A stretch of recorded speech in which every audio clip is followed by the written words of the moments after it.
जितने भी क्राइम की घटनाएं हो रही हैं वो अमित शाह के अंदर है। तो अमित शाह ही दिल्ली को कंट्रोल कर सकते हैं और लगातार वो अमित शाह और नरेंद्र मोदी पे हमला भी कर रहे हैं। दूसरी चीज ये भी है कि आरजेडी के ही लोग बता रहे हैं कि जिस तरीके से मुसलमान और यादवों का आरजेडी में नहीं होता है, लेकिन अलग जातियों को ज्यादा तवज्जो 6% से ऊपर जो रोहिंग्या मुसलमान है, बांग्लादेशी है, उसके वोट कटवाए जा रहे हैं। लोजपा रामविलास ने साफ मन बना लिया है कि पशुपति पारस का जो है एनडीए में रहने का कोई हक नहीं। पनोरमा ग्रुप, जो सोचता है वो करता है।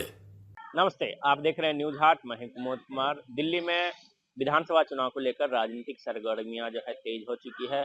जो आम आदमी पार्टी और भाजपा और कांग्रेस एक दूसरे पर हमलावर इसलिए है क्योंकि अरविंद केजरीवाल लगातार जो है लॉ एंड ऑर्डर की स्थिति को लेकर जो है अमित शाह को जो है घेरने की कोशिश कर रहे हैं। घेरने की कोशिश इसलिए कर रहे हैं क्योंकि लगातार जो है अलग अलग विधानसभा क्षेत्रों में हत्याएं हो रही है।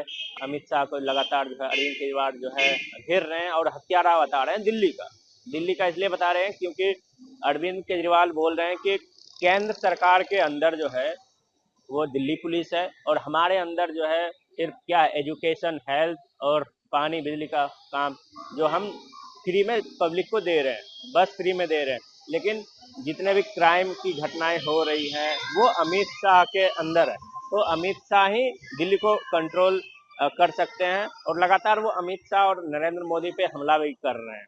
और दूसरा सबसे बड़ा सवाल वो खड़ा कर रहे हैं वोट काटने को लेकर। वो लगातार जो है बीजेपी पे आरोप लगा रही है कि भाजपा जो है षड्यंत्र के मुताबिक ये जो है वोट कटवाने का काम कर रही है। काम इसलिए कर रही है क्योंकि अलग अलग विधानसभा क्षेत्रों में अरविंद केजरीवाल बोल रहे हैं कि 6% से ऊपर जो रोहिंग्या मुसलमान है, बांग्लादेशी है, उसके वोट कटवाए जा रहे हैं। वोट इसलिए कटवाए जा रहे हैं कि ताकि आम आदमी पार्टी को हराया जा सके। कई ऐसे जो झुग्गी कैंप है, जो क्लस्टर है झुग्गी बस्ती का, उसमें कई ऐसे लोग पाए गए हैं जो भाजपा के लोग जो जा रहे हैं बूथ स्तर के, वो पता कर रहे हैं कि भाई यहाँ वोटर लिस्ट में तो नाम तो है, लेकिन ना तो वहाँ घर है, ना तो वहाँ रहने के लिए कोई व्यवस्था है। सिर्फ दीवार खड़ा है और वहाँ मीटर लगा हुआ है। मीटर लगा भी हुआ है तो वहाँ 1 मीटर पे जो है 30 से 35 लोगों का नाम रजिस्टर है वोटर लिस्ट में, और वो लोग कहाँ हैं वो पता नहीं चल पाता है। कई ऐसे भी बूथ पाए गए जहां जो बिहार के लोग हैं वो बिहार में रहते हैं, लेकिन वोट देने के समय वो दिल्ली विधानसभा चुनाव के टाइम वो दिल्ली आते हैं। इसलिए आते हैं क्योंकि उन्हें कुछ ना कुछ लाभ पहुंचाया जा रहा है। ये भाजपा का कहना है। भाजपा भी लगातार घेरने की कोशिश कर रही है। भाजपा कह रही है कि जिस तरीके से अरविंद केजरीवाल अधिकारियों को डरा धमका कर जो है कोशिश कर रहे हैं कि कैसे जो है एक वोटर लिस्ट से नाम ना कटवाया जाए, लेकिन भाजपा के पास जो है वो बता रही है कि हमारे कई सारे ऐसे अधिकारी संपर्क में हैं जिन्हें वो अरविंद केजरीवाल धमका रही है और डरा भी रहे कि आपको जो है इधर से उधर ट्रांसफर करवा देंगे या किसी मामले में फंसा देंगे। और तीसरी सबसे बड़ी खबर है ये है कि जदयू, आरजेडी और रामविलास लोजपा जो चिराग पासवान की पार्टी है और पशुपति कुमार पारस राष्ट्रीय लोक जनशक्ति पार्टी, वो भी दिल्ली में चुनाव लड़ने जा रही है। चुनाव इसलिए लड़ने जा रही है क्योंकि जदयू की जो पुरानी सीट है, संगम विहार हो, पिरिया बुरारी हो, और जदयू एक सीट और जो है विकासपुरी, उस पर भी दावा कर रही है। और आरजेडी भी 15 सीटों पे ऐलान कर चुकी है, लेकिन आरजेडी जो है अभी जो उनके ऊपर के नेता हैं वो मना कर रहे हैं कि अभी सदस्यता अभियान पे जोड़ दीजिए, अभी चुनाव लड़ने का कोई मूड नहीं है। लेकिन जो पार्टी के कार्यकर्ता है वो चुनाव लड़ने के मूड में है। लेकिन अब ये भी है कि जिस तरीके से आरजेडी से ये भी खबर निकल के आ रही थी कि जो मुसलमान और यादव जो इनके कोर वोटर है उस पे जो है काम नहीं करना है। काम इसलिए नहीं करना है क्योंकि ये ऑलरेडी तो हमारे पक्ष में है ही, क्योंकि जिस तरीके से बिहार में विधानसभा चुनाव हुए तो उसके बाद से लगातार जो है आरजेडी इस पे जो है अलग अलग जातियों पे काम करने की कोशिश कर रही है ताकि अन्य जातियों के लोग हैं वो आरजेडी को एक सपोर्ट दे सके।